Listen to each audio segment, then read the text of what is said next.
Hello नमस्कार दोस्तों, कैसे हैं आप लोग। आशा है कि आप लोग अच्छे और स्वस्थ भी होंगे। दोस्तों आज हम बात करेंगे खेसारी जी के एल्बम के बारे में। क्या है पूरी सच्चाई जानने के लिए हमारे वीडियो के अंत तक बने रहे और हमारे चैनल को सब्सक्राइब करके लाइक कर लीजिए।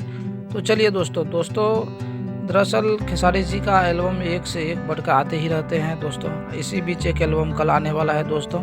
एल्बम का नाम है सजनमा। दरअसल ये सजनमा एल्बम को सिंगर मतलब खेसारी लाल जी हैं, खेसारी लाल यादव जी हैं और रानी जी हैं इसमें, और म्यूजिक दिए हैं विस्की बॉक्स जी दिए हैं, और डायरेक्टर जो है पवन पाल जी हैं दोस्तों। ये काफ़ी अच्छा होने वाला है ये एल्बम, और ये एल्बम कल आएगा दोस्तों। इसी चैनल पे आपको लिंक भी मिल जाएगा। आप इस चैनल को सब्सक्राइब करके रख लीजिए। ये मेरा चैनल है दोस्तों, आप इस पर सब्सक्राइब करके रख लीजिए दोस्तों। इस चैनल पर आपको हर प्रकार के एल्बम का लिंक मिलता रहेगा और आप वहां जाकर आराम से देख सकते हैं दोस्तों।